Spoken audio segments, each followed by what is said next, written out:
leaders stay forward, our country will flourish and be respected again all over the world.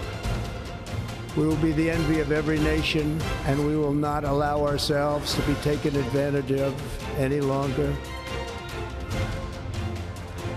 Not only is Donald Trump president of the United States, he is now commander-in-chief in charge of the world's most powerful military, which often at the president's discretion can either engage in lethal warfare or act as a deterrent and a force for peace. How Trump acted in his first role as commander-in-chief during his first administration perhaps will serve as a guide for the next 4 years. Our chief foreign correspondent Ian Pannell has this report. From this moment on, America's decline is over. Donald Trump is already setting the tone for a significant change in U.S. foreign policy.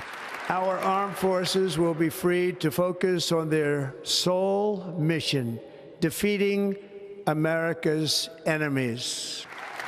That could have seismic implications for America's friends and foes alike. The commander-in-chief flexing the strength of America's military that he's now in charge of. Making several eyebrow-raising comments in recent weeks about taking control of the Panama Canal and Greenland. We need Greenland for national security purposes. You have China ships all over the place.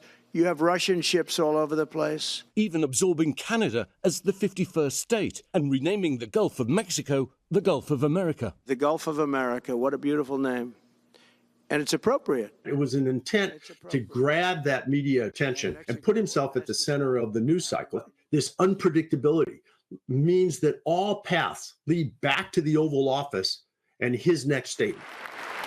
Trump's frequent invocations about making America great and putting America first could soon bump up against his need for the world to see him as a deal maker, a strong man, to stop the war in Ukraine. Shortly after I win the presidency, I will have the horrible war between Russia and Ukraine settled. I'll get it settled very fast. Trump has warned Russia and Vladimir Putin that if the war doesn't end soon, Ukraine could get substantially more aid. But at the same time, he's also told Ukraine it won't receive more US support unless it enters into peace talks.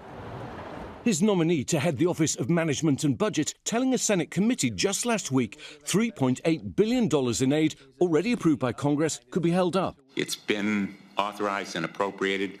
Will you release that remaining $3.8 billion? Again, Senator, I'm not going to get ahead of the president on a foreign policy issue of the magnitude of the situation with regard to Ukraine. Let me add.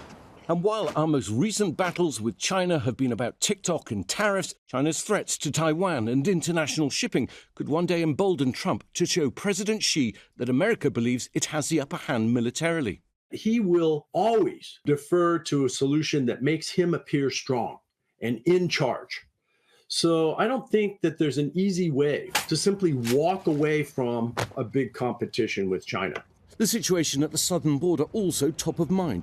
Trump declaring an emergency in his address over what he calls an invasion, ordering the military to repel human and drug trafficking at the US-Mexico border.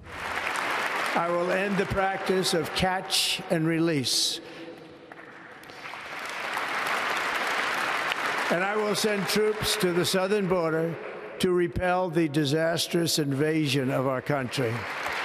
But perhaps the biggest difference in American foreign policy under Trump will be seen in the Middle East and the war between Israel and Hamas. Trump creating a deadline with his return to power, threatening Hamas especially that all hell would break out if there was no agreement. If the deal isn't done before I take office, which is now going to be 2 weeks, all hell will break out in the Middle East. Then, last week, the Biden administration, along with incoming Trump envoys, helping broker that ceasefire and hostage exchange we saw Sunday.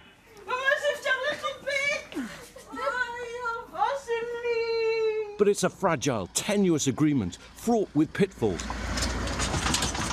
In particular, who governs Gaza if this peace lasts? The images on the street betray an uncomfortable reality.